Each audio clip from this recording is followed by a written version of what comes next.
আসসালামু আলাইকুম। বেগম খালেদা জিয়া অসুস্থ এবং একটু জটিল রকমই অসুস্থ উনি। এটা নিয়ে আমরা জানতে পেরেছি গত কয়েকদিন ধরেই যে জীবন মৃত্যুর একটা সন্ধিক্ষণে উনি আছেন। এটা অবশ্যই একটা বড় ঘটনা দেশের জন্য, কারণ উনি এই দেশের ৩ বার প্রধানমন্ত্রী ছিলেন।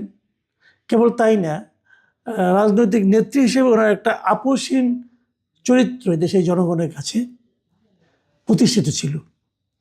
এবং সবচেয়ে যেটা বড় কথা, উনি বৃদ্ধ বয়সে, আমি বলবো যে বিগত সরকারের যিনি প্রধান ছিলেন শেখ হাসিনা, তার ব্যক্তিগত প্রতিহিংসার শিকার ছিলেন উনি।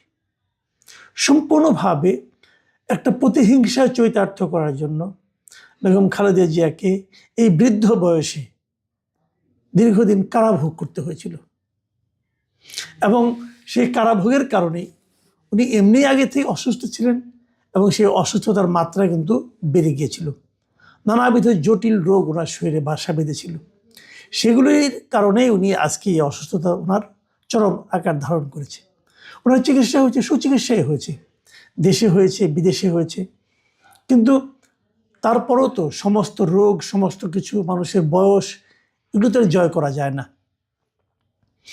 এই যখন খালেদা জিয়ার শারীরিক অবস্থা, সে সময়ে দেশে একটা বড় আলোচনার বিষয় হলো তার একমাত্র জীবিত পুত্র এবং একমাত্র জীবিত সন্তান জনাব তারেক রহমান এখনো কেন দেশে আসছেন না। তারেক রহমানের দেশে ফেরা না ফেরা নিয়ে অনেক দিন ধরে আলোচনা হচ্ছিল, অনেক দিন ধরেই। এই আলোচনাটা সবচেয়ে বেশি জোরালো হয়ে গেল শেখ হাসিনা সরকার দেশ থেকে, শেখ হাসিনা নিজে এবং তার সরকারের লোকজন দেশ থেকে চলে যাওয়ার পর। তখন তারেক রহমানের জন্য একটা অনুকূল পরিবেশ ছিল। তখন বারবার বলা হচ্ছিল যে শেখ হাসিনা চলে গেল, তারেক রহমানের নামে বেশ কয়েকটা মামলা আছে। তারপর দেখা গেল সেই মামলাগুলো একে একে উঠে গেল। তাহলে সব মামলা যখন উঠে গেল, তখন উনি আসছেন না কেন, এটা নিয়ে আলোচনা হলো। এবং তারপর গত 15 জুনে দেশের অন্তর্বর্তীকালীন সরকারের প্রধান জনাব ডক্টর ইউনূস যখন লন্ডনে যে তারেক রহমানের সঙ্গে মিটিং করলেন, তখন তো এটা বোঝা গেল যে এই সরকারের সঙ্গে তার একটা খুব ভালো সম্পর্ক আছে। এবং ওই সময় দেশের থেকে স্বরাষ্ট্র মন্ত্রণালয়ের যে উপদেষ্টা আছেন জাহাঙ্গীর আলম চৌধুরী, লেফটেন্যান্ট জেনারেল, উনিও কিন্তু বললেন যে তারেক রহমানের দেশে আসার ক্ষেত্রে কোনো ধরনের আইনগত এবং কোনো ধরনের তার সরকারের পক্ষ থেকে কোনো ধরনের বাধা নেই। তাহলে তারেক রহমান আসতে পারেন। জুন মাস গেল, জুলাই গেল, অগাস্ট গেল, সেপ্টেম্বর, অক্টোবর, নভেম্বরও প্রায় যায়। তারেক রহমান কেন আসছেন না? কোনো ব্যাখ্যা নেই। কিন্তু এই ব্যাখ্যা উনিও দেননি, ওনার দলও দেয়নি। এখন ব্যাখ্যা যদি না দেয় কেউ, তাহলে কি মানুষের মনে প্রশ্নটা থেমে যায়? থেমে যায় না, বরং আরো বেড়ে যায়। মানুষ কিন্তু এর কারণ জানতে চায়। তারেক রহমানকে যারা ভালোবাসেন, বিএনপিকে যারা ভালোবাসেন, বিএনপি আগামীতে ক্ষমতায় আসবে যারা ভাবেন, তারা অবধারিতভাবে এটাও ভাবেন যে তারেক রহমানই আগামীতে এসে দায়িত্ব নেবেন এবং উনি প্রধানমন্ত্রী হবেন। তো আমাদের দেশের ভাবি প্রধানমন্ত্রী, এদেশের আগামী দিনের কাণ্ডারি এমন কাজ কেন করছেন যার কোনো ব্যাখ্যা আমরা জানতে পারবো না? আমাদের জানার অধিকার আছে। কারণ উনি যদি পাবলিক ফিগার না হতেন, উনি যদি আমাদের নেতা না হতেন, আমাদের কিছু যায় আসে না, আমরা কিছু ভাবতাম না। কিন্তু উনি যখন আমার নেতা, তখন তো আমি জানতে চাইতেই পারি যে আপনি কেন আসবেন না। না আসার 10টা কারণ থাকতে পারে, আমার কোনো আপত্তি নেই। আপনি কারণগুলি কেন বলবেন না? বলবেন না কেন? আজকে সকাল 9টার সময় তারেক রহমান নিজে তার ফেসবুকে একটা পোস্ট দিয়েছেন। সেই পোস্টটা পড়ে, মানে খুবই টাচি একটা পোস্ট। আমি পোস্টটা তো উনি যা যা বলেছেন সবগুলি, আমি বড় একটা পোস্ট, পুরোটা তো পড়ে শোনা যাবে না। আমি কয়েকটা জায়গায় বলি, যেমন উনি বাংলাদেশের মানে আমাদের সাবেক প্রধানমন্ত্রী বেগম খালেদা জিয়ার অসুস্থতার জন্য যে বাস্তবতাটা সেটা তুলে ধরেছেন। এই জন্য সবাই তাকে হেল্প করছে, সবাই সমবেদনা জানাচ্ছে, সেটাও বলেছেন। আমাদের প্রধান উপদেষ্টা যে বলেছেন তার জন্য দোয়া চেয়েছেন দেশের জন্য, সেটাও বলেছেন। তারপরে ওনার রোগ মুক্তির জন্য সকলের কাছে উনি দোয়া করতে বলেছেন। এগুলি সব একটা সন্তান হিসেবে যে বলেছেন, খুবই টাচি কমেন্টস, খুবই টাচি। এবং তারপর উনি এমন একটা কথা লিখেছেন যে কথাটা আমার মনে হয় আপনাদের সঙ্গে শেয়ার করা দরকার, সবাই এটাই শেয়ার করেছে। উনি লিখেছেন, এমন সংকটকালে মায়ের স্নেহ স্পর্শ পাবার তীব্র আকাঙ্ক্ষা যে কোনো সন্তানের মতো আমারও রয়েছে, কিন্তু অন্য আর সকলের মতো এটা বাস্তবায়নের ক্ষেত্রে আমার একক সিদ্ধান্ত গ্রহণের সুযোগ অবারিত ও একক নিয়ন্ত্রণাধীন নয়। খুব সতর্কভাবে খেয়াল করেন যে এটা বাস্তবায়ন, উনি যে দেশে আসবেন, এই আসার ক্ষেত্রে সিদ্ধান্ত নেওয়ার ক্ষেত্রে ওনার এককভাবে সিদ্ধান্ত গ্রহণের যে সুযোগটা, মানে উনি সিদ্ধান্ত নিয়ে আমি এখন যাব, এই যে সুযোগটা, এই সুযোগটা অবারিত নয়, মানে ওপেন না, স্মুথ না, এবং একক নিয়ন্ত্রণাধীন নয়। মানে ওনার একজনের উপর ইচ্ছা করলে হয় না, একাধিক জনের ইচ্ছার উপর এটা ডিপেন্ড করতেছে। ভাবুন, কিন্তু এই একাধিক জনকে অথবা একাধিক ব্যক্তিকে অথবা একাধিক গোষ্ঠীকে, একাধিক রাষ্ট্র, ওকে, একাধিক রাষ্ট্রকে, দেখুন আপনি কিন্তু এলেবেলে কোনো লোক না। আপনি আমার মতো, পাবলিকের মতো, রাম সোম যদু মধুর মতো কিন্তু আপনি কোনো ব্যক্তি নন। আপনি একটা দেশের কাণ্ডারি হতে যাচ্ছেন। এখন আপনার স্টেপ যদি অন্য কারোর উপর নির্ভরশীল হয় এবং সেই নির্ভরশীলতার কারণে আপনি যদি আপনার মৃত্যু শয্যায় থাকা আপনার মার কাছে না আসতে পারেন, তাহলে আপনি দেশের দায়িত্ব কি করে নেবেন? তখন যদি আপনার উপর এরকম যারা এখন মানে আপনাকে সিদ্ধান্ত নিতে দিচ্ছে না, মায়ের কাছে যেতে দেওয়ার ক্ষেত্রে সিদ্ধান্ত নিতে দিচ্ছে না, তারা তখন যদি আপনার দেশের পক্ষে একটা ভালো সিদ্ধান্ত নেওয়ার ক্ষেত্রে বাধা সৃষ্টি করে, তখন আপনি কি করবেন? আপনি কিন্তু এই প্রশ্নগুলো কিন্তু আমি করতাম না, এই প্রশ্নগুলো আপনি আমার মনে জাগিয়ে দিলেন। এই প্রশ্ন দেশের অনেকেই করছে। এই প্রশ্নের জবাব জনাব তারেক রহমান আপনাকে দিতে হবে। আপনাকে নিয়ে আমরা আকাশ সমান কল্পনা, আমাদের আকাশ সমান ভরসা আমাদের। আমরা মনে করি পৃথিবীর কেউ আপনাকে দমাতে পারবে না। আর আপনি বলছেন যে আপনার একক নিয়ন্ত্রণের মধ্যে নাই। এটা কেমন কথা? আচ্ছা ঠিক আছে, আমি তারপরে আরেকটু পড়ি। স্পর্শকাতর এই বিষয়টি বিস্তারিত বর্ণনার অবকাশও সীমিত, মানে আপনি এটা ব্যাখ্যাও করবেন না। আচ্ছা, রাজনৈতিক বাস্তবতার এই পরিস্থিতি প্রত্যাশিত পর্যায়ে উপনীত হওয়া মাত্রই স্বদেশ প্রত্যাবর্তনে আমার সুদীর্ঘ উদ্বিগ্ন প্রতীক্ষার অবসান ঘটবে বলেই আমাদের পরিবার আশাবাদী। মানে আপনি এসে আপনার পরিবারকে কিন্তু জড়িয়ে নিচ্ছেন। পরিবার মানে আপনার স্ত্রী, কন্যা, এই তো। তাহলে তাদেরকে আপনাকে নিয়ে কোনো আতঙ্ক কাজ করতে পারে। এটা কিন্তু খুব গুরুত্বপূর্ণ, এটাকে আমি খুব গুরুত্ব দিই। ফ্যামিলি ফার্স্ট, ফ্যামিলি অবশ্যই জরুরি, কিন্তু যখন আপনি দেশের মানুষের দায়িত্ব নেবেন তখন দেশটাও তো আপনার ফ্যামিলি। আমি তো তেমন লোককে আমার দেশের কর্ণধার বানাতে চাই যে নাকি আমাদেরকে তার family, part of his family মনে করে। দেখুন, আপনার মা কিন্তু কেবল অসুস্থ না, দেশটাও অসুস্থ। আপনার মার জীবন কেবল সংকটাপন্ন নয়, এই দেশের মানুষের জীবনও সংকটাপন্ন। আমরা সেই সংকটে থাকা মানুষ আপনার দিকে তাকিয়ে আছি। আর এখন আপনি আমাকে বলছেন, আপনি আমাদেরকে বলছেন যে আপনার সিদ্ধান্ত নেওয়ার, একক সিদ্ধান্ত নেওয়ার কোনো সুযোগ নাই, অবারিত না, এবং আপনার একক কোনো নিয়ন্ত্রণেও নাই। আপনি কি হতে পারে? আমি এই ওনার এই বিষয়ের উপর একটা অনেকগুলি পত্রিকায়, সবগুলি পত্রিকায় রিপোর্ট হয়েছে। আমি প্রথম আলোর যে রিপোর্টটা সেটা আমি পড়েছি, আমি ওখান থেকে নিয়েছি, এবং আমার মনে হলো যে ওনার এই বক্তব্যের পর সাধারণ মানুষের কি প্রতিক্রিয়া এটা আমি একটু জানতে চাই। সাধারণ মানুষ ওনার এই বক্তব্যটাকে কীভাবে ভাবছে, কীভাবে নিচ্ছে। আমি প্রথম আলোর সেই ওনার রিপোর্টের নিচে যে কমেন্ট আছে, প্রায় 60-70টা কমেন্ট আমি দেখলাম। দেখে আমি ওখান থেকে 3-4 জায়গা থেকে র্যান্ডমলি কিছু মন্তব্য নিয়েছি। মানে একটা বেছে নিয়েছি, আমার পছন্দ হলো, আরেকটা হলো না, তা নয়। যেমন একবার 3-4টা করে আমি একটানা নিয়েছি, জাস্ট বোঝার জন্য যে মানুষ কি ভাবছে। শুনুন, আমি পড়ি কয়েকটা। প্রথম যে কমেন্টটা পড়ছি সেটা আজকে 3টা 50 মিনিটে একজন লিখেছেন। আননেমড ইউজার, উনি নিজের নামটা প্রকাশ করতে চান নাই। উনি কি লিখেছেন, যারা ওনাকে ভুল বুঝছেন তাদের পুরো বিষয়টা না বুঝে নেতিবাচক মন্তব্য করা উচিত নয়।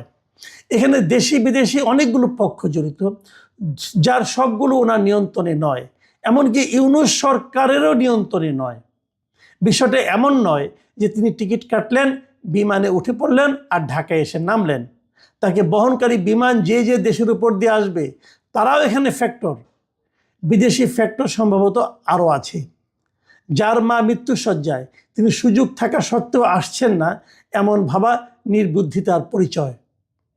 আমি এই মতামতটাকে খুব গুরুত্ব সহকারে নিয়েছি। উনি কিন্তু বেশ একটা ভালো ব্যাখ্যা দিয়েছেন।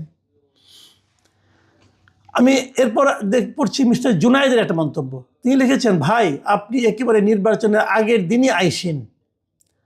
তারপরে মোহাম্মদ লিখেছেন, দেশে এসে মৃত্যুসজ্জায় শায়িত মায়ের পাশে থাকতে নিজে থেকে সিদ্ধান্ত নিতে না পারলে দেশ চালাবেন কি করে। আমি কোনো মন্তব্যের প্রেক্ষিতে কিছু বলছিলাম, কিন্তু মন্তব্যগুলো পড়ে যাচ্ছি। আরেকজন আননেমড ইউজার লিখেছেন, you still can not decide sir, how can you rely on your leadership, you are so selfish. Rimu লিখেছেন, আল্লাহ সকল বিপদ ও বাধা থেকে মুক্ত করুন। মোহাম্মদ ইমরান হোসেন লিখেছেন, তারেকের দেশে আসা তাহলে কার হাতে, উনি একটা প্রশ্ন করেছেন কিন্তু। আবার আরেকজন আননেমড ইউজার তিনি লিখেছেন, an ancient leader cannot be a free leader. আরেকজন আননেমড ইউজার উনি লিখেছেন, মা অসুস্থ হয়ে মরণাপন্ন, তারপরও দেশে ফেরার সিদ্ধান্ত নেওয়ার ক্ষমতা নিজের হাতে নেই, তার মানে নাটাই এখনো অন্যের হাতে। 17 বছর আগের মুচলেখা থেকে এখনো রেহাই মেলেনি নাকি। উনি কিন্তু আসলে দেশ থেকে একটা মুচলেখা দিয়ে গিয়েছিলেন যে উনি আর রাজনীতি করবেন না, এবং সেই মুচলেখা কিন্তু দিয়েছিলেন তৎকালীন 111 যে গভর্নমেন্ট ছিল সেই গভর্নমেন্টের কাছে। তো এই বিষয়টা কিন্তু উনি মেলানোর চেষ্টা করছেন। আমি আরও কয়েকটা মন্তব্য পড়ি। আতাউর রহমান লিখেছেন, ব্যক্তিগত কারণ না থাকলে অন্য কারণ কি কারণ সেটা জাতিকে জানানো উচিত। আবার একজন আননেমড ইউজার লিখেছেন, it is a shocking statement from Tarique Zia, every son and daughter try their best to stay beside their parents when they are sick, since Begum Zia is a very ill, as soon it is a duty to be beside her whatever control he is referring, said. Shahidullah Miyaji লিখেছেন, কাচের ঘরে রাজনীতি করতে গেলেও আঘাতের আশঙ্কা থাকে। আঘাতের আশঙ্কায় যে গর্তে লুকিয়ে থাকে তার জন্য রাজনীতি নয়। বাস্তবে অটো নেতা আর বিপ্লবী নেতা এক নয়। আবদুল্লাহ মাহমুদ লিখেছেন, হায় হায়, এই নেতার জন্য জীবন যৌবন শেষ করলাম। দেখুন, মন্তব্যগুলি কিন্তু আমি র্যান্ডমলি নিয়েছি। এই মন্তব্যগুলো কি বলছে, আমি পার্সোনালি একটা মন্তব্য করে শেষ করি। মানুষের এই মন্তব্য কিন্তু চলতে থাকবে, আপনি থামাতে পারবেন না। কারণ মানুষ আপনার কাছে দায়বদ্ধ নয়, আপনি যত বড় নেতাই হন না কেন। সাধারণ মানুষ তার ফিলিংসটা প্রকাশ করবে।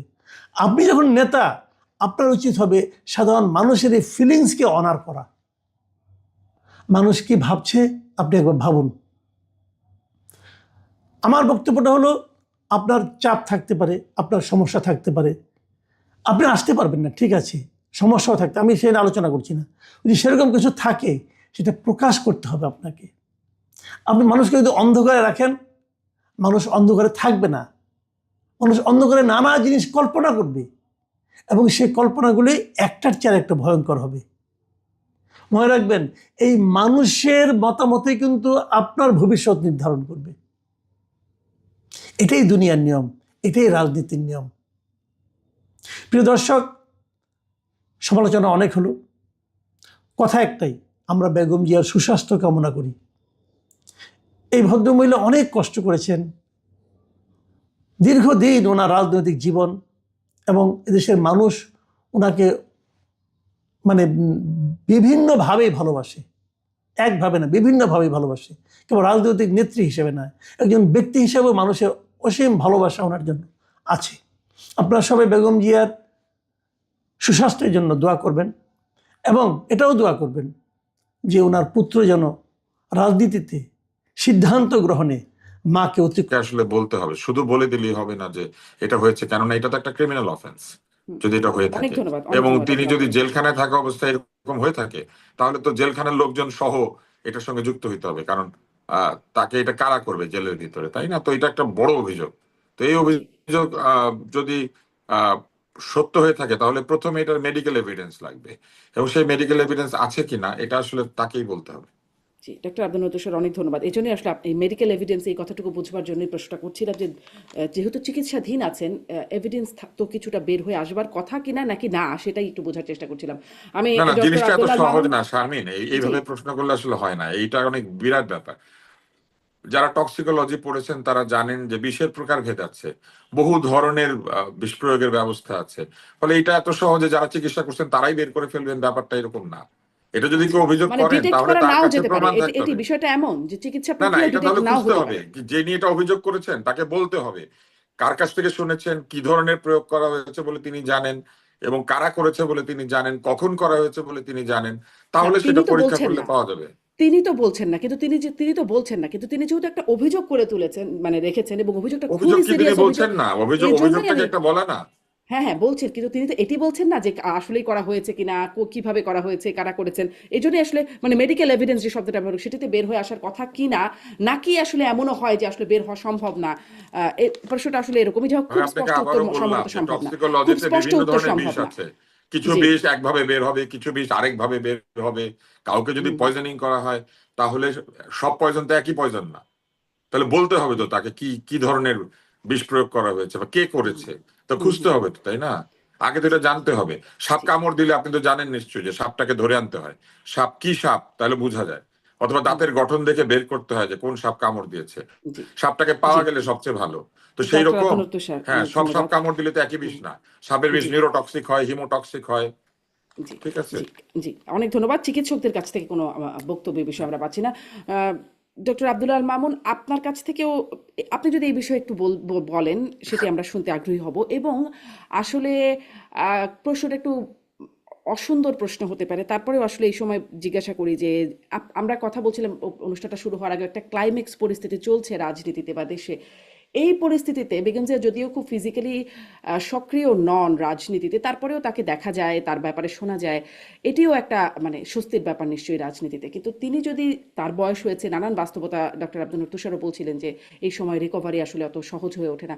আসলে যদি রাজনীতিতে মানে এই সময় তার থাকা এবং না থাকা বিষয় কোনটার বাস্তবতা কেমন, প্রভাব কেমন দেশের বর্তমান পরিস্থিতিতে? না, ধন্যবাদ আপনাকে। আসলে তো খালেদা জিয়া এবং বাংলাদেশের গণতন্ত্র, এ দুটো একসাথে মিলে সবসময় একাকার। এবং তাকে যে আপসীন নেত্রী বলা হয়, তার কারণ এটি হচ্ছে যে বাংলাদেশে যখনই গণতান্ত্রিক উত্তরণের প্রয়োজন হয়েছে, গণতন্ত্রের আঘাত এসেছে, উনি সামনে দাঁড়িয়েছেন। এবং যে কারণে আমরা সবাই ওনার জন্য প্রার্থনা করছি। আমি আপনার অনুষ্ঠানের যারা দর্শক দেখছেন তাদের অনুরোধ জানাবো তার জন্য প্রার্থনা করার জন্য, দোয়া করার জন্য, যেন আল্লাহ রাব্বুল আলামিন ওনাকে সুস্থতা দান করে। আমি ব্যক্তিগতভাবে তার জন্য দোয়া করবো যেন উনি সুস্থ হন। এই কারণেই যেটা আপনি বললেন যে তার শূন্যতা পূরণ হবার মতো নয়। আপনি, উনি 9 বার, আমার যদি ভুল না বলে থাকে, আমি এরশাদের সময় 7 বার এবং পরবর্তীতে আরো 2 বার, 111-এর পরে একবার এবং 18 সালের পর তো দীর্ঘ সময় উনি জেলে থাকলেন। সো এটা এই জন্য আমি বলছি যে যখনই দেখেন এই যে জেলে যাওয়ার যে প্রক্রিয়াটা, বা যখনই ওনার উপর নির্যাতন নেমে এসেছে, তখনই আসলে জাতি এবং দেশ একটা অনিশ্চয়তার মধ্যে ছিল। এখন আমরা টানেলের শেষ প্রান্তে আলো দেখতে পাচ্ছি, যখন ফেব্রুয়ারি মাসে নির্বাচন হবে বলে আমরা আশা করছি। কিন্তু ওনার উপস্থিতিটা খুবই গুরুত্বপূর্ণ। দেখুন, আমরা অধ্যাপক ইউনূসকে অনেক শ্রদ্ধা করি, কিন্তু এই মুহূর্তে সম্ভবত আর্গুয়েবলি নয়, দ্ব্যর্থহীন কণ্ঠেই বলা যায় যে কারো মুখ থেকে যদি কোনো কথা আসে যে এটা অবশ্য পালনীয়, সেটা বোধহয় সম্ভবত বেগম খালেদা জিয়া, বা জাতির যে কোনো বিষয়ে সিদ্ধান্ত দেওয়ার মতো এবং সবাই মেনে নেবেন, এটা আমি জামাত ইসলাম এবং এনসিপি কে ইনক্লুড করেই বলছি। যে জাতির যদি সেরকম সংকট দেখা দেয়, মাঝে মাঝে যে আমরা অনিশ্চয়তার কথা শুনছি, সেটা সামরিক বাহিনী হোক বা রাজনৈতিক দলগুলো হোক, নতুন দল হোক, যেই হোক, বাম দলগুলো হোক, ওনার প্রতি শ্রদ্ধা জায়গাটা কিন্তু অনেক বেশি। একজন ফ্যাসিস্ট ওনাকে আস্থা করে নিক্ষেপ করতে চেয়েছিলেন, তিনি নিক্ষিপ্ত হয়ে আজকে সবার ঘৃণার পাত্র হয়ে পার্শ্ববর্তী দেশে মৃত্যুদণ্ডের যে বোঝা সেটা মাথায় নিয়ে বসে আছেন। কিন্তু আজকে দেখেন, আপনি সোশ্যাল নিয়ে দেখেন, হাসপাতালের সামনে দেখেন, যতটা না বিএনপির কর্মীরা আহ, দোয়া করছে, তার জন্য প্রার্থনা করছে বিভিন্ন ধরনের মানুষ, তাতে সাধারণ মানুষ এতে বেশি উদ্যোগী হচ্ছে। ছোট্ট একটা উদাহরণ আপনাকে দিই। আমি একটি হলের প্রভোস্ট, আপনি জানেন আমি সলিমুল্লাহ মুসলিম হলের দায়িত্বে আছি এই মুহূর্তে। আজকে সন্ধ্যায় এই হলের যিনি জিএস, তিনি অন্য একটি দল করেন, তিনি আমাকে ফোন করে অনুমতি এবং সাহায্য চাইলেন, তিনি খালেদা জিয়ার জন্য দোয়া মাহফিল আয়োজন করতে চান। সেটা কিন্তু আমার যতদূর মনে হয় ছাত্র দলের ছেলেরা আমার সঙ্গে যোগাযোগ করেনি যে দোয়া মাহফিল করবে। কথাটা এই জন্য বললাম, আমি ছাত্র দলের দোষ খুঁজছি না, আমি কথাটা একটা উদাহরণ হিসেবে দিলাম যে ছোট ইউনিট একটা হলের, সেখানে কিন্তু অন্য একটি রাজনৈতিক দলের ছাত্র সংগঠন তারা বলছে যে তারা দোয়া করতে চান। এই কথাটা থেকে এই কারণে আমি বললাম যে এর অর্থটা দাঁড়ায় যে উনি কতটা অনিবার্য, যে রাজনীতিবিদ, সামরিক বাহিনী, সরকার বা যারা অন্যান্য দলগুলো এখন সক্রিয়, এবং তাদেরও ছাত্র সংগঠন সবারই কিন্তু চাওয়া যে খালেদা জিয়া দীর্ঘজীবী হবেন। এবং এমন একটা মুহূর্তে আজকে আমরা দাঁড়িয়েছি যখন ওই যেটা একটু আগে বললাম যে একজনের কথা শুনতে পারে গোটা জাতি, এবং আমি এটা দ্ব্যর্থহীন কণ্ঠেই বলতে চাই যে খালেদা জিয়া যদি যে সংকটগুলো আমরা আশা করছি সামনে, ইভেন নির্বাচন হয়ে যাওয়ার পরে যে আশঙ্কাটা আমরা করছি যে বিএনপি জামাত হয়তো মুখোমুখি হবে, এনসিপি মাঠে থাকতে পারে, একটা অস্থিতিশীল বাংলাদেশের দিকে আমরা যেতে পারি, তার জন্য খালেদা জিয়ার বেঁচে থাকাটা খুব জরুরি। কারণ একজন অবিসংবাদিত নেতায় উনি পরিণত হয়েছেন, এবং ওনার জায়গাটা কিন্তু এই মুহূর্তে পূরণ করা সম্ভব না, এবং যে কারণে আমরা তার দীর্ঘায়ু কামনা করি। আমি দুটো উদাহরণ আপনাকে দেই, ওনার চারিত্রিক দুটো উদাহরণ। আমরা জানি যে উনি রাজনীতিতে আসাতে খুব বেশি আগ্রহী ছিলেন, এবং যখন 92 সালের 3রা জানুয়ারি উনি বিএনপির প্রথম সদস্য ফর্ম পূরণ করেন, তার আগে কিন্তু লম্বা একটা অধ্যায় আছে। এবং 84-তে গিয়ে কিন্তু উনি, আমি যদি ঠিক মনে থাকে আমার, 84-র 10ই মে উনি দলের চেয়ারপারসন হয়েছিলেন। এবং কখনো অতি উৎসাহী রাজনীতিবিদ উনি ছিলেন না। প্রেসিডেন্ট জিয়া মারা যাওয়ার পরে 30 এপ্রিলের পরে উনি সহজেই প্রধান রাষ্ট্রপ্রধান হতে পারতেন, প্রেসিডেন্ট হতে পারতেন, উনি হননি। যখন 21শে জানুয়ারি বিএনপির পরবর্তী 82 সালের 21শে জানুয়ারি যখন বিএনপির প্রধান নির্বাচনের কথা আসে, তখনও কিন্তু যখন সাত্তার সাহেব ওনার কাছে গেছেন, গিয়ে বলছে যে আমি দলের প্রধান থাকতে চাই, তখন বিএনপি কে রক্ষা করা অনেক বড় একটা দায়িত্ব ছিল। কারণ অনেকে ইতিমধ্যেই সাত্তারের মন্ত্রিসভায় চলে গেছে, পিছনে এরশাদের একটা বড় ষড়যন্ত্র ছিল যেন উনি রাজনীতিতে না আসতে পারেন। এই ছোট্ট গল্পটা আমি এই জন্য বলছি, তাহলে বোঝা যাবে যে প্রেক্ষাপটটা কত গুরুত্বপূর্ণ ছিল।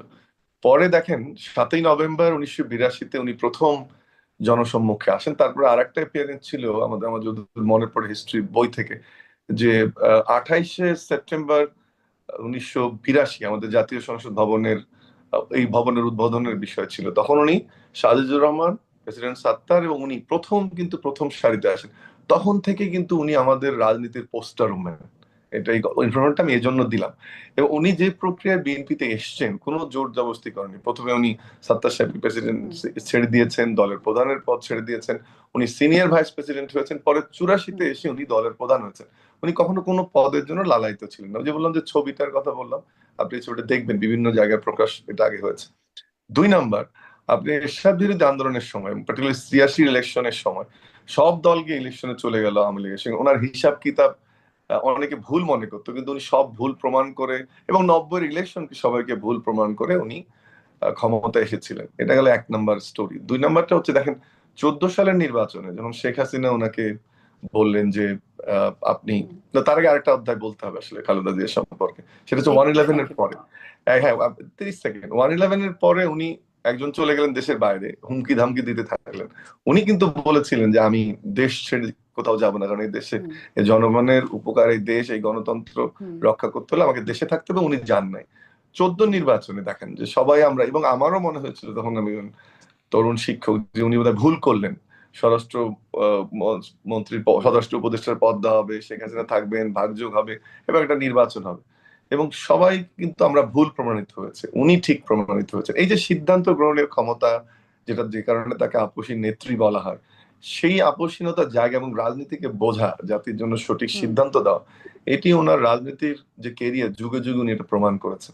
সেজন্যই কিন্তু খালেদা জিয়া এখন যে ক্রান্তিকালে, ওই যে বললাম জিয়াউর রহমানের মৃত্যুর পরে, 86-তে, 90-এ, 111-এর পরে, এখনো ওনার মতো প্রজ্ঞাটা দরকার। এবং আরেকটা জিনিস বলে রাখি, বিএনপি, তারেক রহমান সাহেব অনেকদিন থেকে অ্যাক্টিং প্রেসিডেন্ট, আমি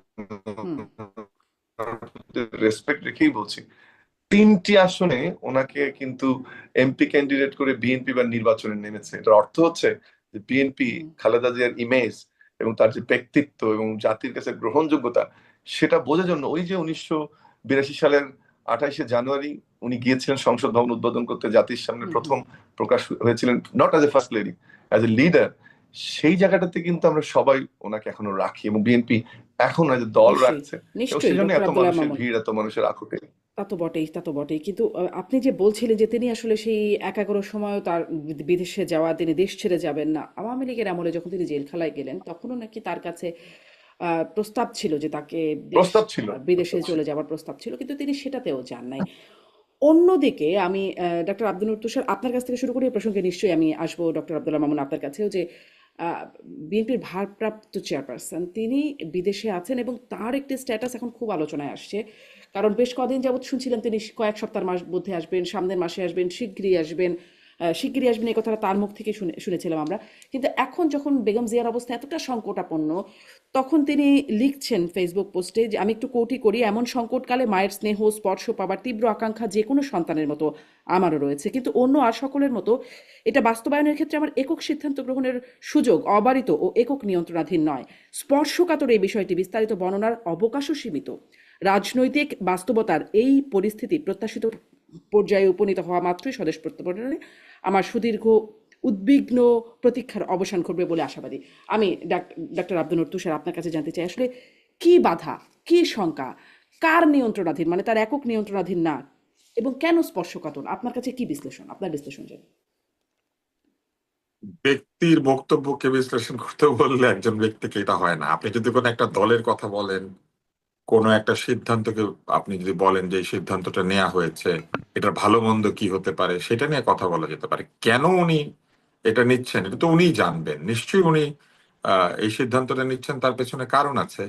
আমি একটা সহজ সাধারণ প্রশ্ন করি, মা অসুস্থ, একজন পুত্র কি আদতেই সেই রকম জোরালো কোনো কারণ না থাকলে দূরে থাকতে পারেন? হুম, নিশ্চয়ই সেরকম কোনো কারণ রয়েছে, যে কারণটির সঙ্গে শুধু মায়ের স্বাস্থ্য নয়, দলের স্বার্থ এবং দেশের স্বার্থ জড়িত রয়েছে। এবং নিশ্চয়ই ব্যক্তির চেয়ে দল বড়, দলের চেয়ে দেশ বড়, এটা তো বেগম খালেদা জিয়ার বক্তব্য ছিল। তো যদি সেটাই হয়ে থাকে তাহলে তারেক রহমানের ফিরে আসার সঙ্গে নিশ্চয়ই দলের সিদ্ধান্ত, আহ, আগামী নির্বাচনের ভালো মন্দের সিদ্ধান্ত, এমনকি এখন তো খালেদা জিয়া অসুস্থ, তিনি তাকে কোনো ইনস্ট্রাকশন দিয়েছিলেন কিনা আমরা তো সেটা জানি না। হুম, একজন মা অসুস্থ মাকে দেখতে তার সন্তান আসবেন কি আসবেন না, অথবা তিনি কেন আসছেন না, সেটার জন্য কি আমরা তাকে বাধ্য করতে পারি, অথবা তাকে প্রশ্ন করতে পারি, অথবা তাকে সমালোচনা করতে পারি? বরং আমাদের চিন্তা করা উচিত যে নিশ্চয়ই সেই রকম কোনো কারণ রয়েছে, যে কারণটির ফলে তিনি চাইলেই বাংলাদেশে ফিরতে পারছেন না, অথবা তিনি চাইলেই এখনই বাংলাদেশে ফিরবেন না।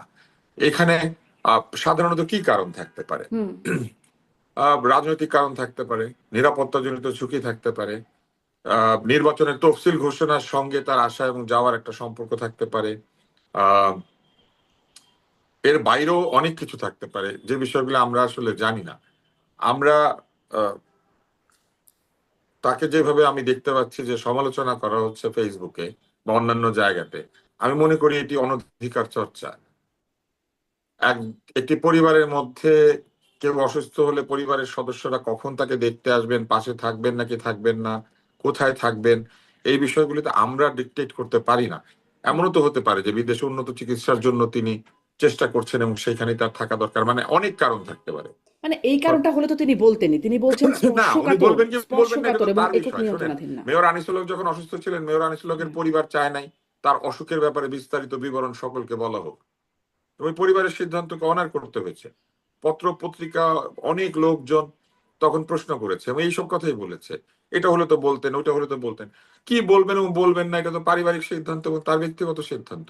উনি কারণটি বলতে চান অথবা চান না, এটা তো তার সিদ্ধান্ত। আমরা তো তাকে এই সিদ্ধান্ত ব্যাখ্যা করতে বলতে পারি না, কারণ এটা কোনো রাজনৈতিক সিদ্ধান্ত না, এটা একটা ব্যক্তিগত সিদ্ধান্ত। উনি যদি এখানে আসেন, আমরা প্রশ্নটা হচ্ছে যে উনি মাকে কেন দেখতে আসছেন না, এটা তো একটা পারিবারিক সিদ্ধান্ত বা পারিবারিক কাজ। আপনি যদি প্রশ্ন করতেন এইরকম যে নির্বাচনের ডেট হয়ে গেছে, সবাই নির্বাচন করছে, উনি কেন আসছেন না, হুম। তাইলে এটা নিয়ে কারণ জানতে চাওয়া যাইতো না যে না আপনার দল সেটা তো নির্বাচন বটেই, করছে। মাকে কেন দেখতে আসছেন এটা তো পরে এই প্রশ্নটা মানে অ্যারাইজ করলো, কিন্তু এর আগে থেকেই তো আসলে এই প্রশ্নটা আছে যে তারেক রহমান কেন ফিরছেন না। আহ, অনেক মানে বারবার শুনলাম যে বেগম জিয়া যাচ্ছেন, তার তিনি অসুস্থ, অতএব তাকে সেখানে থাকতে হবে। তারপরে তিনি তিনি হ্যাঁ, ফিরলেন, তিনি কিন্তু তারেক নিশ্চয়ই তার রহমান দলীয় ফিরলেন না। কোনো হ্যাঁ, সিদ্ধান্ত রয়েছে, তার রাজনৈতিক কোনো দৃষ্টিভঙ্গি আছে, তার রাজনৈতিক কোনো পরিকল্পনা রয়েছে, সেই অনুযায়ী তিনি ফিরবেন। উনি কেন দেশে ফিরছেন না এই প্রশ্ন কিন্তু আমরা এভাবে করতে পারবো না। নির্বাচনের তারিখই ঘোষণা হয় নাই, এবং কোথাও কি লেখা আছে যে ওনাকে আজকেই দেশে ফিরতে হবে? আমি এই জিনিসগুলো আসলে বুঝি না। আমাদের না বাংলাদেশের না মানুষের আমি হয়েছে তো কি মানে জানেন, এভাবে বুঝি বলে অনধিকার আপনাকে চর্চা জিজ্ঞাসা করতে করছি। করতে অনধিকার চর্চা করতে করতে আমাদের এখন এমন অবস্থা হয়েছে যে আমাদের সব কথা এখন ওনাদের শুনতে হবে। সকালবেলা উনি নাস্তা আল্লাহ মাফ করুক যে খালেদা জিয়ার কোনো সমস্যা হলো, হুম, সেক্ষেত্রে কিন্তু এই দেশের ভরসার জায়গাটা হয়ে উঠবেন তারেক রহমান। এটা আমি একটু আপনাকে আন্ডারলাইন করতে বলবো। তার মানে বোঝাতে চাচ্ছি প্রশ্নটা করার অধিকার আমাদের আছে, কিন্তু তার যে দেশে ফেরা না ফেরার বিষয়টা, এর সঠিক সিদ্ধান্তটাও তাকে নিতে হবে। সমস্ত আবেগ, সমস্ত অনুযোগ, অভিযোগ, সমস্ত রিস্কের উপরে গিয়ে যখন উনি ভালো মনে করবেন, ওনাকে সিদ্ধান্তটা নিতে হবে। এটি হচ্ছে প্রথম কথা। এবং সেখানে আমি মনে করি যে সবার, অনলাইন অফলাইনে, আমাদের সবার অধিকার আছে তারেক রহমানকে জিজ্ঞেস করার যে উনি কবে দেশে ফিরবেন। কিন্তু যেটা করা যাবে না, এই দেশে ফেরার নামে ওনাকে প্রশ্নবিদ্ধ করে সমালোচনাটা করাটা আমি মনে করি অন্যায়, কিন্তু প্রশ্নটা করা অন্যায় নয়। দ্বিতীয় যে বিষয়টি, সেটি হচ্ছে যে আসলে কি তারেক জিয়া ফিরলে, প্রথম কথা তারেক জিয়া একজন সাধারণ সন্তান না, উনি এই হুম, মুহূর্তে দেশের আশা আকাঙ্ক্ষার প্রতীক, কিন্তু উনি আবেগের জায়গাটা খালেদা জিয়া হয়তো বা। তো তাকে ওনার যে, উনি দেশে এসে অন্যান্য সাধারণ মানুষের মতো মায়ের সেবা শুশ্রূষা করতে হবে এই প্রযুক্তির দিকে, সেটি আমি ব্যক্তিগত আসলে মনে করি না। এটি হচ্ছে দ্বিতীয় কথা। কারণ আমি নিশ্চিত উনি এখন যে সিদ্ধান্তগুলোই এভার কেয়ারে হচ্ছে, প্রত্যেকটির সাথে উনি যুক্ত। আজকে যে এয়ার অ্যাম্বুলেন্সের কথা হচ্ছে, ইংল্যান্ডে যাওয়ার কথা হচ্ছে, বা বলা হচ্ছে না পরবর্তীতে যাবে, মির্জা ফখরুল অন্য স্টেটমেন্ট দিলেন, যদিও তারেক রহমান একজন উপদেষ্টা বলেছেন এক কথা, মির্জা ফখরুল অন্য কথা বললেন। তো সবকিছু মিলে আসলে উনি যে যোগাযোগে থাকছেন, এটা নিয়ে আমার কোনো সন্দেহ নেই। এর আগেও যখন খালেদা জিয়াকে নিয়ে যাওয়া হয়েছে, উনি পুরো প্রক্রিয়ায় যুক্ত ছিলেন। উনি এয়ারপোর্টে এসে নিজে মাকে নিয়ে গেছেন, এবং সেটাই হওয়া উচিত বলে আমি মনে করি। তৃতীয়ত আর একটা বিষয়, যে এখন যে ধরেন টাইম টু টাইম উনি আইসিইউ তে আছেন, হয়তো বা খালেদা তারেক রহমান গিয়ে একবার দেখতে পারেন, হ্যাঁ আবেগের জায়গাটা হুম, ভিন্ন, যে ছেলে দেশে আছেন, কিন্তু ওখানে গিয়ে বসে ওরকম মায়ের সেবা শুশ্রূষা করার সুযোগ আছে সম্মত নেই। এটা তুষার ভাই, আপনি, আমার মা যেই থাকুক, সেই সুযোগটা ছিল না। তো সমালোচকদের এই বিষয়গুলো ভাবতে হবে। চতুর্থ আরেকটি খুব গুরুত্বপূর্ণ বিষয়ের অবতারণা করি, তৃতীয় আসলে এটা, সেটা হচ্ছে যে তারেক জিয়াকে দেশে ফিরতে গেলে তার ব্যক্তি তারেক জিয়া, পরিবার তারেক জিয়ার বাইরে, দল তারেক জিয়ার বাইরে, দেশ এবং আন্তর্জাতিক অঙ্গনের কিছু ভাবনা তার মাথায় থাকতে হবে এই মুহূর্তে দেশে ফেরার জন্য। এটা এই জন্য বলছি যে সেটা যদি না থাকে, তিনি একজন যোগ্য নেতা হিসেবে বহিঃপ্রকাশ তার হবে না, বরং ইমোশনাল একজন সাধারণ সন্তান, সাধারণ মানুষ হিসেবে তার বহিঃপ্রকাশটা হবে। চতুর্থ পয়েন্ট আমার এই কারণে এখানে গুরুত্বপূর্ণ। আমরা তার বাবা এবং মায়ের ক্যারেক্টারটা যদি একটু অ্যানালাইজ করার চেষ্টা করি, প্রেসিডেন্ট জিয়াউর রহমান যদি এমন হতো যে তার সন্তানদের কথা চিন্তা করতেন এবং ঢাকা একবার নিতে আসতেন এবং তারপরে তার ব্যাটলফিল্ডে নিতে যেতেন, তাহলে কিন্তু স্বাধীনতার ঘোষক তিনি হতে পারতেন না। এবং যে যে মুহূর্তে তিনি ঘোষণা দিয়েছেন, ওই মুহূর্তে কিন্তু উনি জানতেন যে তার পরিবারের সঙ্গে তারা দেখা নাও হতে পারে, অথবা অথবা তাকে হত্যা করা হতে পারে, যুদ্ধের ময়দানে শহীদ হতে পারে, অথবা তার পরিবারকেও হত্যা করা হতে পারে। সেই রিস্কটা কিন্তু তারেক রহমান, শহীদ প্রেসিডেন্ট জিয়াউর রহমান নিয়েছেন। এটা তাদের ফ্যামিলির ট্রেডিশন বা ক্যারেক্টার। অর্থাৎ সঠিক সিদ্ধান্তটা নিয়েছিলেন দেশের জন্য, মানুষের হুম, জন্য, মুক্তির জন্য। আসি খালেদা জিয়ার ক্যারেক্টারিস্টিক্সে, আমরা যদি দেখি, আমরা যে আমরা জানি যে কোকো যখন মালয়েশিয়া ছিল, তখন কিন্তু অসুস্থতা তার ছিল, এবং তখনকার যে সময়টা উনি দেখতে গেছেন, ঘুরে এসেছেন। কিন্তু খালেদা জিয়া তো পারতেন ওখানে গিয়ে মালয়েশিয়া একটা স্বাচ্ছন্দ্যের জীবন যাপন করতে, আবেগ নিয়ে মা হিসেবে কোকোর পাশে দাঁড়াতে, বা যখন হুম, তারেক রহমানের চিকিৎসা চলেছে তখন সুন্দরভাবে, যে কথাটা আপনিও বলেন, যে 18 সালে চলে গিয়ে সেখানে সুন্দরভাবে তারেক রহমানের সেবা শুশ্রূষা হুম, করে, আরো মা উল্টো করে ভাবেন জিনিসটা, তাহলে সুবিধা হবে যে হুম, হুম, ছেলের আবেগ থাকবে মায়ের প্রতি, বাট সন্তানের প্রতি মায়ের আবেগটা যে কত শতগুণ বেশি, এটা নিয়ে নিশ্চয়ই আমরা প্রশ্ন তুলবো না।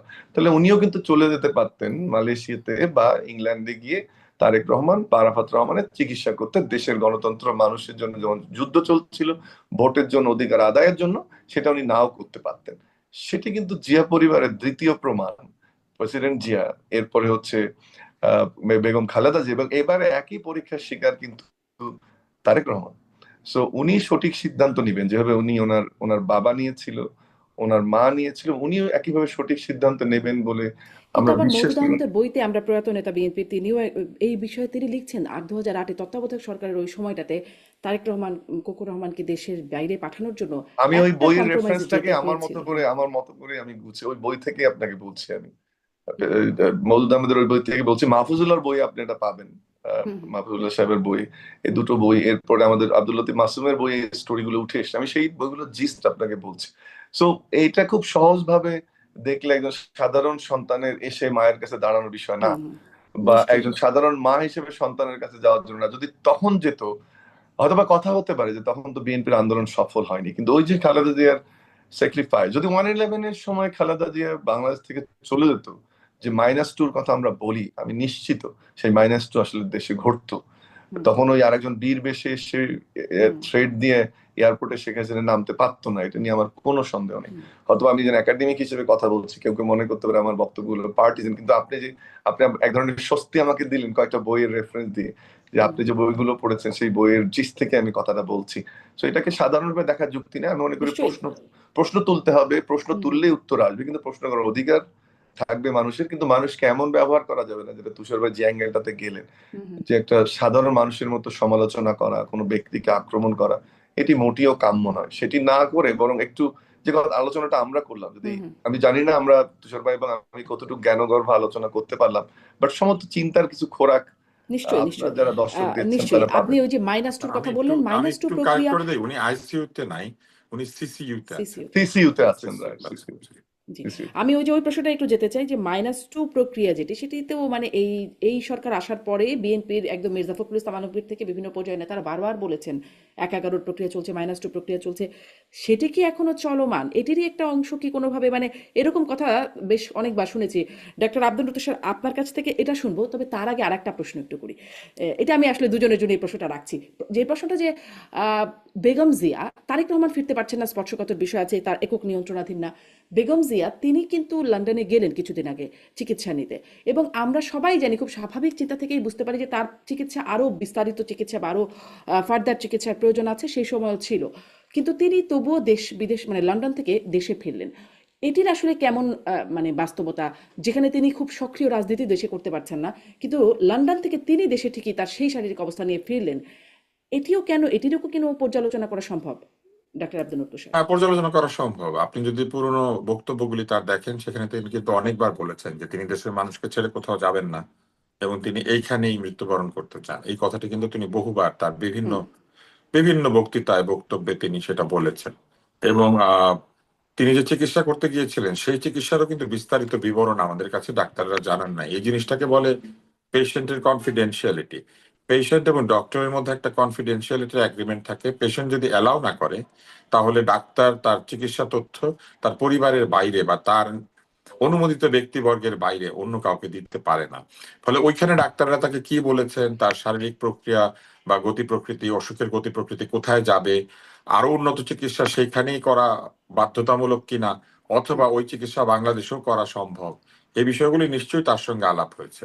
আমরা আরেকটা জিনিস ভুলে যাচ্ছি যে ওনার পুত্রবধূ কিন্তু ঢাকা মেডিকেল কলেজ থেকে পাশ করা একজন ডাক্তার এবং উচ্চশিক্ষিত, পরে তিনি উচ্চশিক্ষাও করেছেন। এবং আমরা 1 বছরের ছোট বড়, আমরা একই সঙ্গে ক্লাস করেছি। উনি যখন সেকেন্ড ইয়ারে, আমি তখন ফার্স্ট ইয়ারে। আমাদের মেডিকেল কলেজে ফার্স্ট ইয়ার থেকে ফিফথ ইয়ার পর্যন্ত এই কমন ক্লাস থাকে এবং সেই ক্লাসগুলি আমাদেরকে করতে হয়। অ্যানাটমি ফিজিওলজির কমন ক্লাস থাকে। পরে যখন ওনারা থার্ড ইয়ারে উঠে গিয়েছেন, তখন আবার কমন ক্লাস থাকে পাবলিক হেলথের।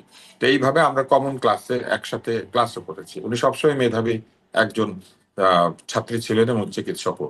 তো ফলে তার পরিবারের চিকিৎসক আছে, তাই নিশ্চয়ই তাদের একটা কোনো সিদ্ধান্ত ছিল, যে সিদ্ধান্তের মধ্যে দিয়ে তারা বুঝেছেন যে তিনি বাংলাদেশে আসলেও তার চিকিৎসার কোনো হিতে বিপরীত বা বিপরীতে হিত হবে না, তার চিকিৎসা করার সক্ষমতা বাংলাদেশে রয়েছে, এই কিন্তু জন্যই এই যে তিনি এখন ফেরত শুনছি যে এসেছেন। তার নাকি বিদেশে নেওয়া তার এখন খুবই প্রয়োজন, কিন্তু পরিস্থিতি তাকে সাপোর্ট করছে না, তার শারীরিক বাস্তবতা।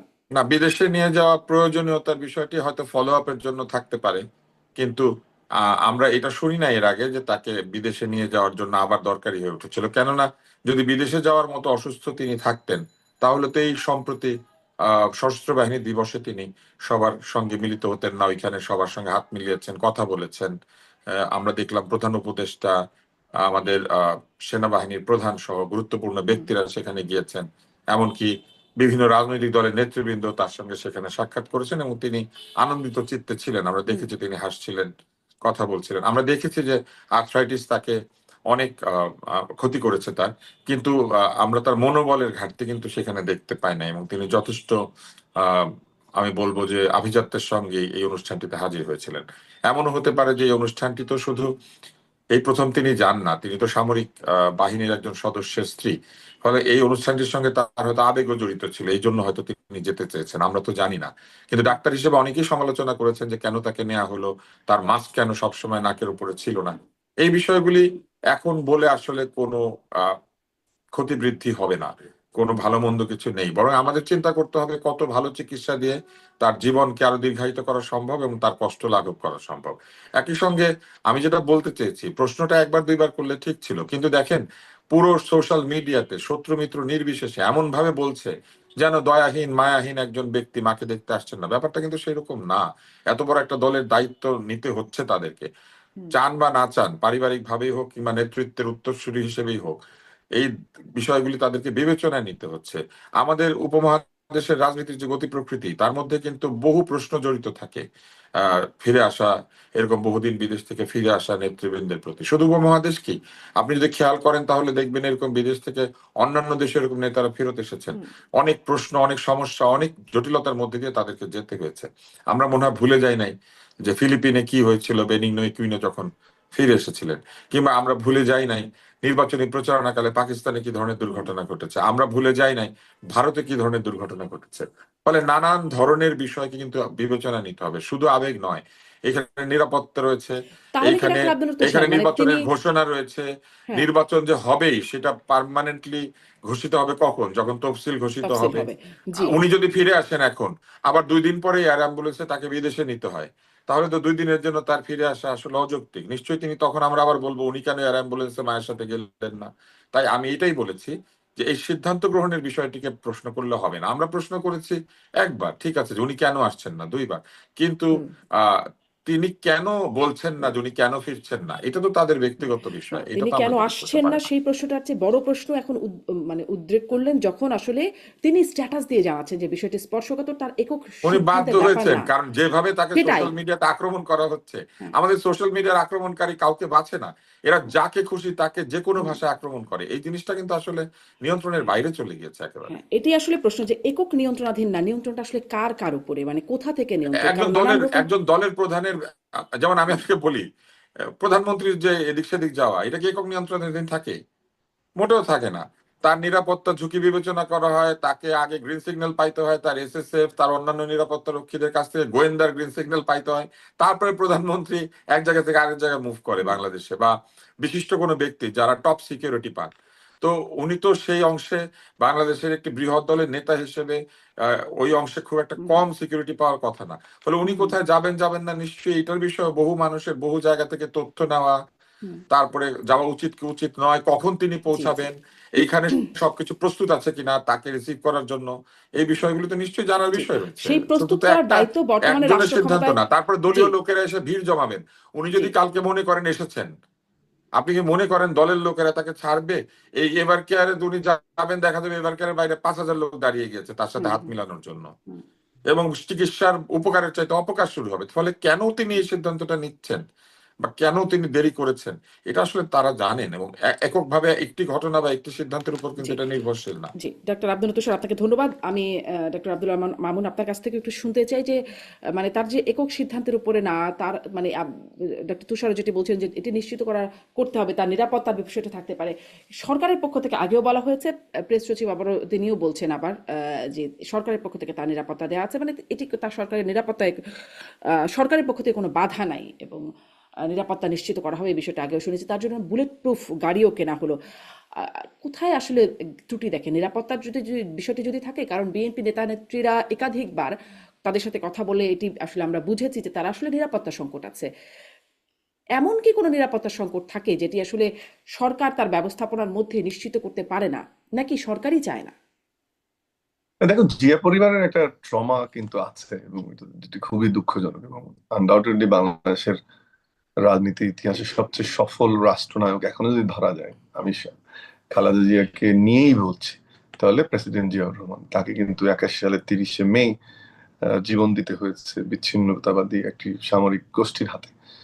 তুষার ভাই যে কথাটা বললেন, আমি একটু ওটা আর্টিকুলেট করার চেষ্টা করি অন্যভাবে। উনি বেনজির ভুট্টোর কথা বলেছেন যে ওনাকে যখন এক্সাইলে ছিল মিডল ইস্টে, যখন ফিরে উনি, তখন কিন্তু এই কথাগুলো তখনও বলা হতো। এবং দেখেন, প্রথমবার উতরে গেছেন, কিন্তু পরবর্তীতে কিন্তু উনি আততায়ীর গুলিতেই নিহত হয়েছেন। এটি অবশ্যই কাম্য নয়, আমরা এটা চাই না, এটা কখনোই এই ঘটনাগুলো যেন না হয়। এটা এই জন্য আমি এই প্রসঙ্গ দুটো টেনে আনলাম। তার মানে এটাও একটা প্রাসঙ্গিক আলোচনা। আমি ব্যক্তিগতভাবে যতটুকু জানি, এই যে তারেক রহমান সাহেবের নিরাপত্তা নিয়ে যারা কাজ করছেন, যতটুকু আমাদের সাথে আলাপ আলোচনা হয়, আমার যতটুকু আমি জানি তার পুরো ব্যবস্থাপনাটা এখন পর্যন্ত হয়নি। আমি এটা একেবারে ফার্স্ট হ্যান্ড ইনফরমেশনই আপনাকে দিচ্ছি, যতটুকু আমি বিএনপি সোর্স থেকে জানতে হুম পেরেছি। যেহেতু প্রতিদিনই টক শোতে কথা বলতে হয়, এটা আমরাও, হুম আপনি জানেন, আপনার মতো আমরাও আপডেটেড থাকার চেষ্টা করি। সেটি আমি নিশ্চিত করে বলছি যে ওনার যে পূর্ণাঙ্গ নিরাপত্তা ব্যবস্থা, ওনার বাসা, হুম। ওনার ওনার যে এন্ট্রান্স যারা থাকবে, যারা নিরাপত্তা দেবে, আর্মার্ড, অন্যান্য প্রোটেকশন, শিল্ড, আমি ইচ্ছা করে শব্দগুলো অ্যাভয়েড করছি, প্রপার টার্মও আমার সব জানা নেই, বাট সেটি জানি যে এখন পর্যন্ত আমদানি রপ্তানি নানান বিষয়গুলো আছে এবং পুরোটা এখন পর্যন্ত আসলে ব্যবস্থাপনাটা হয়নি। এটি একটি কারণ এবং অন্যতম কিন্তু একটি এই কারণ। নিরাপত্তার ঝুঁকিটা কোথা এছাড়াও থেকে আসছে ডক্টর আব্দুল আল মামুন? নিরাপত্তার ঝুঁকিটা কোথা থেকে আসছে? মানে সেটা কি আমাদের না, দেখুন, একটা দেশের একটা ভেতরের, একটা না না, বাইরের, এটা কোন তো কোন এটা তো পর্যায়ের? আমাদের জি। আমার আমাদের যেটা তুষার ভাই যেটা একটু বলার চেষ্টা করলেন, এই মুহূর্তে শুধু একটি প্রধান দল নয়, যে দলটি ক্ষমতায় যাবে সেই দলটির প্রধান এখন আসবেন দেশে দীর্ঘদিন পরে, এটা একটা বিষয়। একটা একটা এ ধরনের নেতার নিরাপত্তা শুধু দেশ, আন্তর্জাতিক অঙ্গনেও বিভিন্ন আন্ডারস্ট্যান্ডিং, আলোচনা এদের সঙ্গে যুক্ত থাকতে হয়। সেটা একটা স্বাভাবিক বিষয়। এটা আপনি যদি আরো আমাকে ডিগ ইন করতে চান, দুইটা দেশের নাম তো বলেই ফেলবো আমি, কিন্তু এটা স্বাভাবিক আলোচনা, যেটা বিভিন্ন রাষ্ট্রের সঙ্গে এক ধরনের, আমাদের যেমন ফ্লাইং জোন ক্লিয়ারেন্স দরকার হয়, এ ধরনের একটা আন্ডারস্ট্যান্ডিং প্রয়োজন হয়। সেটি যারা বন্ধু প্রতিম দেশ তাদের সাথে সে আন্ডারস্ট্যান্ডিংটা করতে হয়। কিন্তু দু যারা একটা দেশ বেশি, মানে কাদের কথা বলবেন তো আসলে? আমি জানি কাদের আপনি এই প্রশ্নটা আমাকে করতে পারেন, বাট আমি সেজন্যই বলছি হ্যাঁ। যে আমরা জানি কোন কোন দেশগুলোর সাথে কথা বলতে হবে, আমাদের এখানে যারা অ্যাক্টিভ সেই দেশগুলোতে। কিন্তু তার চেয়ে আমি যেটা বললাম আগের কথাটা, আমি খুব অথরিটি নিয়েই বলছি, সেই আয়োজনটি আসলে যতদূর আমার সোর্স বলে সম্পন্ন হয়নি, এটি একটি জিনিস।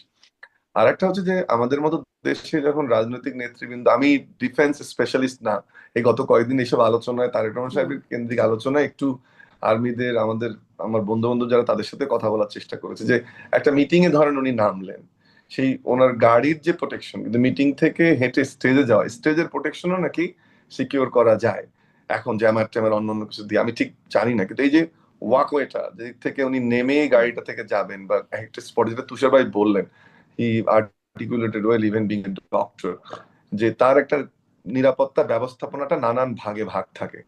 তারেক রহমান সাহেবের যারা নিরাপত্তা দলে জড়িত তাদের দুজনের সাথে আমার কথা হয়েছে। So, কিছু কিছু জায়গায় এখনো গ্যাপ আছে। ওনার বাসাটা আপনি দেখবেন যেটা রেডি করা হচ্ছে, তার উপরে স্কাই স্ক্যাপার্স আছে বা হাই রাইজ বিল্ডিংটা আছে, সেটাও একটা কিন্তু আচ্ছাদনের মধ্যে আনতে হবে। ওই বাড়িগুলো এক ধরনের সার্ভিলেন্সের মধ্যে তখন থাকবে। আদৌ ওটাতে থাকবেন কিনা আমরা জানি না। এটা গেল নিরাপত্তার দিকটা। দেশের কথাটা আমি একটা বললাম। এর বাইরেও ওনার যে মুভমেন্ট হবে, উনি তো এসে আর ঘরে বসে থাকবেন না, যেটা তুষার ভাই বললেন, হুম সেই মুভমেন্টটাকে তো আপনাকে সিকিউর করতে হবে।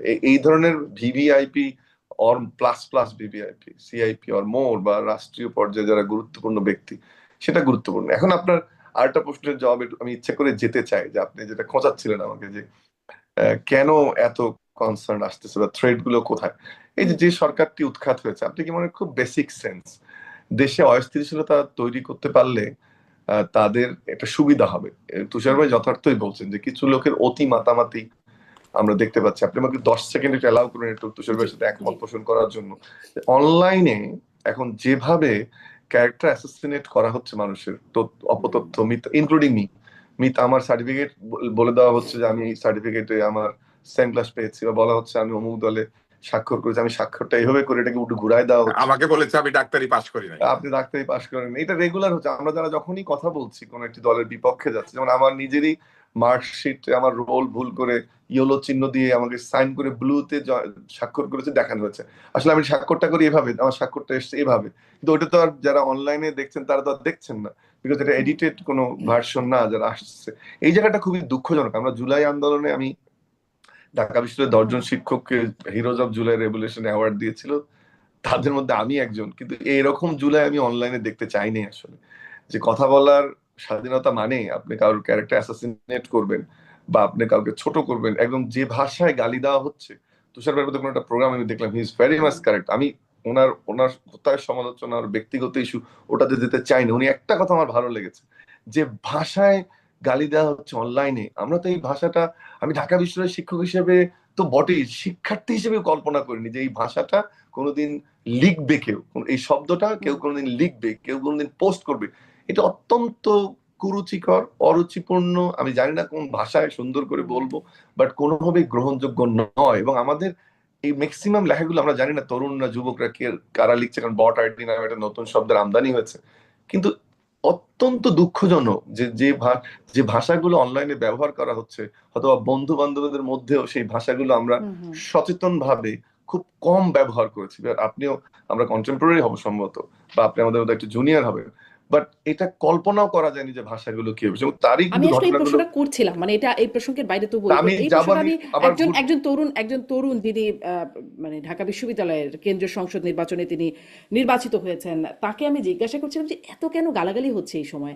তিনি আসলে কুলনেস শব্দটা ব্যবহার করেছে, যে এই ধরনের গালাগালি করাটা এখন একটা কুলনেস না দেখেন, আমি আমি একটা, আমার একটা স্টুডেন্ট, ওকে ও নতুন, যে আমি বলেই ফেললাম আর কি, বাকশাস করতো, তো ভাষার ব্যবহার দেখে দিন আমার সহ্য করতে না পেরে তাকে আমি বললাম যে ডোন্ট ডু দিস। আমি তোমার কাছ থেকে, ছেলেটা আবার আমার উত্তরবঙ্গে, বললাম যে ডোন্ট ডু দিস। দেখলাম যে কয়েকদিন করলো না, গতকালকে এমন একটা দেখলাম, যেগুলো ফেসবুকে আমাদের যুক্ত থাকে, এমন একটা কথা সে লিখেছে, যদি আমি দেশে থাকতাম, আমি এই মুহূর্তে ইন্দোনেশিয়াতে, এবং গিয়ে আমি ওকে ধরেও নিয়ে আসবো, সরি টু সে টক শোর মধ্যে কথাটা বলছি, ওকে জিজ্ঞেস করবো যে তুমি কোন রুচিতে এটা রিপিট করলে। এবং আমার ক্লাসের মধ্যে আমি কথাগুলো বলছি, তুষার ভাই যেমন অনলাইনে বা বক্তব্য টক শোতে বলছেন, বাট কথাটা খুবই খুবই দুঃখজনক।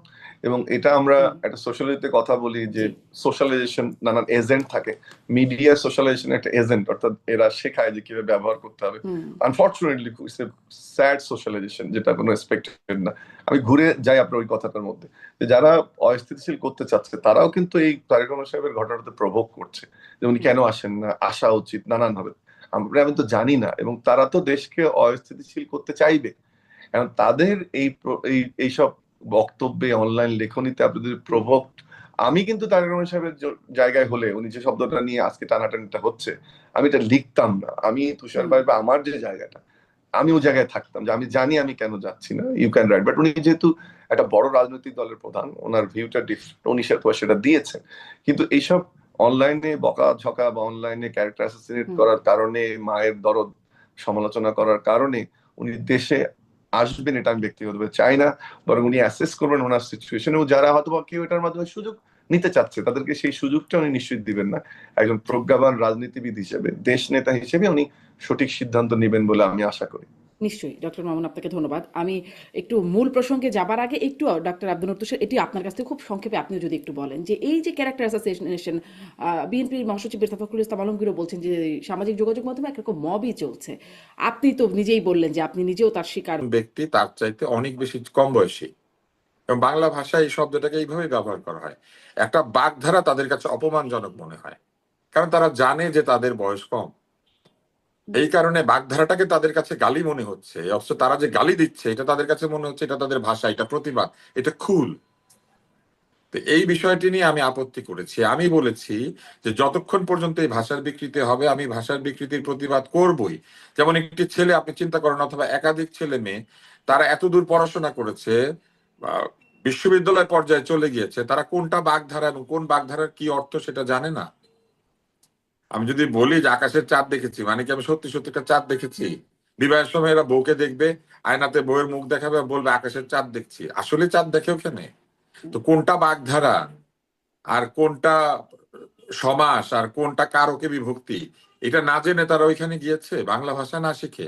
আমি শুনেছিলাম যে বিশ্ববিদ্যালয়ে ভর্তির সময় ইংরেজি আর অঙ্কে সবাই নাকি ফেল করে। এখন তো আমি দেখতে পাচ্ছি আমাদের বাংলা ভাষাটা পর্যন্ত তারা ভুলতে বসেছে। আমি কিন্তু, আপনি পরিষ্কার ভাবে খেয়াল করবেন, আমি যে সেখানে আউটবার্স্ট করেছি, আমি জেনে শুনে করেছি। কেননা এর চাইতে সভ্যভাবে এবং এর চাইতে কোনো ধরনের গালিগালাজ ব্যবহার না করে এই কথাটি আমার প্রতিবাদ হিসেবে বা আমাদের পক্ষ থেকে প্রতিবাদ হিসেবে বলার আর কি উপায় আছে? আমি কি দেখবেন আমি শেষ লাইনে বলেছি আমি টক শোতে রাগ করি না, আজকে করলাম। এর মানে হচ্ছে আমি রাগ করেছি, জেনেই রাগ করেছি, কারণ এইখানে রাগ প্রকাশ করতে হবে, এইটা একটা প্রতিবাদ।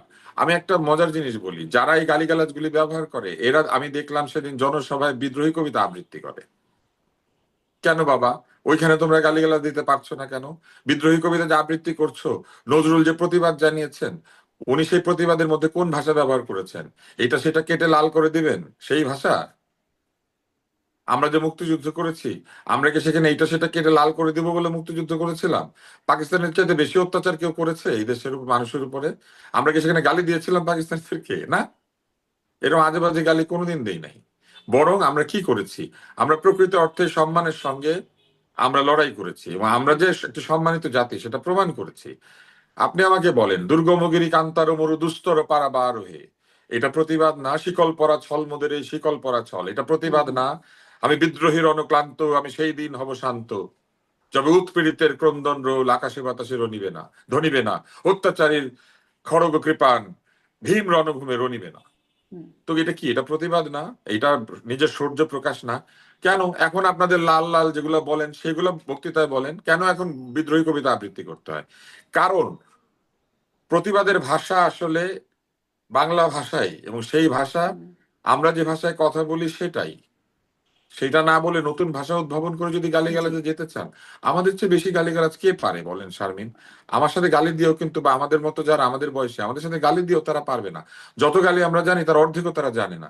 কিন্তু আমরা তো গালি দিব না, আমরা গালি না দেওয়ার জায়গাটাকে বেছে নিয়েছি, এত কারণ আমরা গালি আমাদের কোথা থেকে ভাষাটাকে আসলে সম্মান করি। শেখা যায় সেটিও বুঝি না, আর এত গালি না, বলার গালি জন্য শেখা যে যায়, গালি তো উদ্ভাবিত হয়। আমি আপনাকে একটা জিনিস বলি, গালি কিন্তু উদ্ভাবিত হয়, হ্যাঁ, হ্যাঁ, গালি শেখা যায়, গালির ক্রিয়েটিভিটি আছে, গালি হ্যাঁ। আমি ইনোভেশন একটা আছে, গালি ডিকশনারিও তৈরি দেখেছি, করা যায়। গালির একটা ডিকশনারি আছে। যাই হোক, হ্যাঁ, গালি নিয়ে গালির আলোচনায় না ডিকশনারি গিয়ে আছে, কিন্তু গালি নিয়ে কিন্তু জি এটা আপনি আপনার আনন্দের জন্য পড়তে পারেন, আপনি জানলেন একটা কিছু, আপনি শিখলেন একটা কিছু, আপনি বুঝলেন একটা কিছু, এটার জন্য পড়তে পারেন। কিন্তু এটা আপনি ব্যবহার করতে পারেন না যেখানে সেখানে যত্রতত্র এমন পাবলিক চারটার ফোরামে উপরে। নিশ্চয়ই, এমন পাবলিক ফোরামে এটা নিশ্চয়ই খুবই আপত্তিকর। এবং এটা নিয়ে ওইখানে একটা কিন্তু আলাদা আমার কোনো আলোচনায় ব্যক্তিগত বিষয় ছিল না। আমি হুম আপনাকে হুম পুরো জিনিসটা আরেকবার বলে দিই। অন্য একটি টক শোতে একজন আমার সঙ্গে তর্কে পরাস্ত হয়ে বলে কি, হুম আমি আপনার সাথে কিভাবে পারবো, আমি তো আপনার হাঁটুর বয়সে। একটু পরে সে আবার শুরু করেছে, তখন আমি বলেছি তোমার সাথে আর কি তর্ক করবো, তুমি নিজেই তো বললা হাঁটুর বয়সে, এটা শেষ। সেই প্রসঙ্গ টেনে এনে ওইখানে আবার এই শব্দটা উচ্চারণ করা হুম হুম হয়েছে।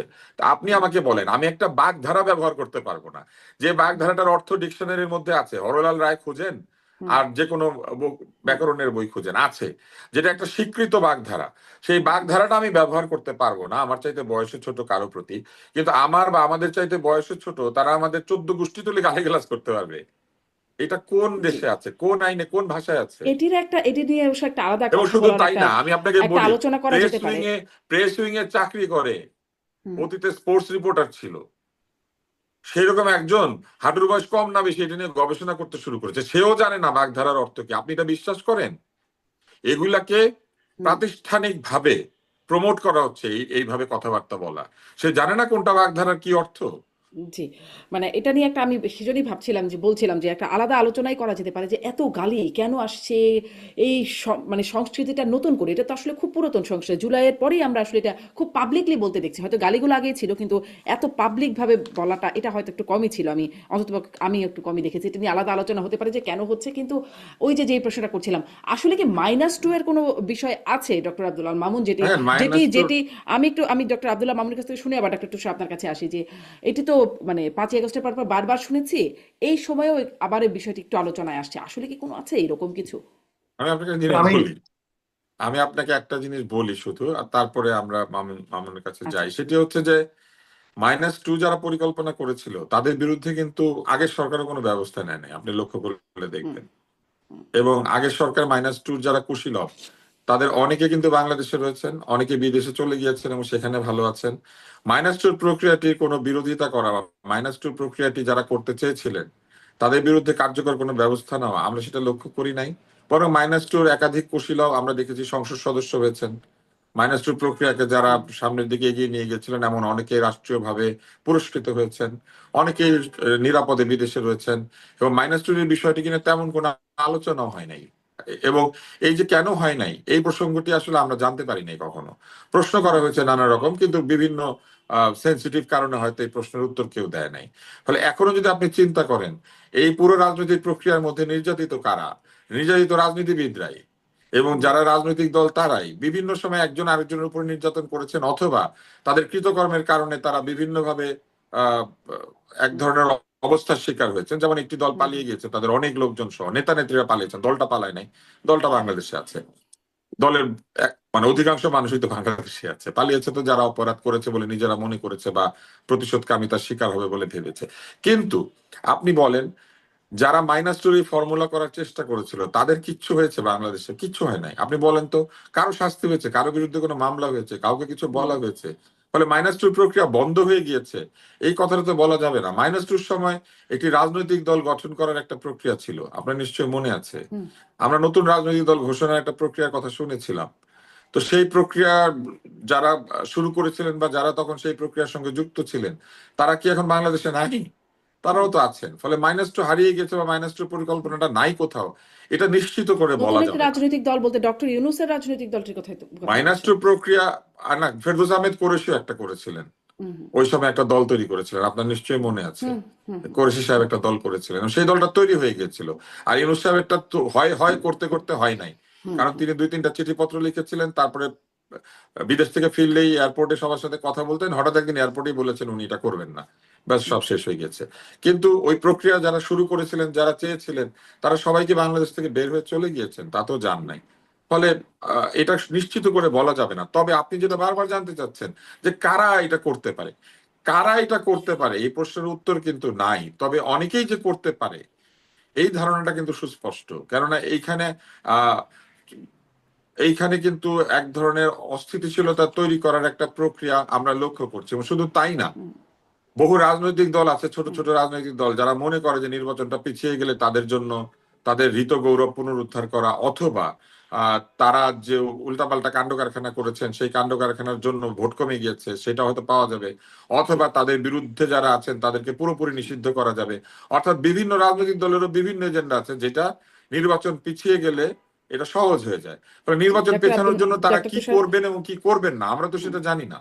অনেক ধন্যবাদ আপনাকে। একদমই সময় শেষ, তবুও খুব সংক্ষেপে হলেও অনেকগুলো প্রশ্ন ডক্টর মামুন। সেটি হচ্ছে যে ওই যে মাইনাস টু প্রক্রিয়া চলমান আছে বলে আপনি মনে করেন কিনা, কারা থাকলে সেটির পেছনে কারা আছে, যে প্রশ্নগুলোর উত্তর ডক্টর তুষার দেওয়ার চেষ্টা করছেন, আপনার কাছ থেকে শুনতে চাই। এই কুশীলবদের বিষয়ে প্রশ্ন তুলছিলেন। ডক্টর ইউনূস কুশীলবদের মধ্যে ছিলেন, তার জন্য সেটিও কি একটা বিশেষ মানে সেই ছিলেন বলে একটা বার্তা আছে, একটা গুঞ্জন আছে, আলোচনা তখনও ছিল, এখনো আছে বিভিন্ন পর্যায়ে। সেটিও কি একটা মানে বাধা তারেক রহমানের ফেরার পেছনে? দেখুন, রাজনৈতিক মাইনাস যে কথাটা বলি বা মাইনাস ফর্মুলা, এটা কিন্তু আপনি শেখ মুজিবের সময় দেখেন আওয়ামী লীগে মোস্তাকদের ভূমিকা, আবার জিয়াউর রহমানের মৃত্যুর পরে একই আলোচনা এসছে। আবার আপনি দেখেন যে যখন 1/11 হলো তখন তুষার ভাই যে কথাটা বললেন, যারা করলো বিচার হলো না, আমরা সেটা একদিকে নিলাম, বা যারা সরকারের ছিল। কিন্তু একটা জিনিস আলোচনা বড় করে আনা দরকার, এই আলোচনার ক্যানভাসে যেটা মিসিং সেটা হচ্ছে যে সবসময় ওই রাজনৈতিক দলগুলোর মধ্যে কোনো গ্রুপ থাকে যারা এই সুযোগটা নেয় বা প্রভোগ করতে চায়, এবং সেটাই সবচেয়ে বড় প্রবলেম। এবং তারা আনফর্চুনেটলি, যেটা তুষার ভাই বললেন, যে তারা কারো অনেকের বিচার হয় না যারা মাইনাস টু করতে চেয়েছে। আবার রাজনৈতিক দলগুলোতে দেখবেন যে তারা পুনর্বাসিত হয়। বিএনপি কিন্তু তার একটা উদাহরণ।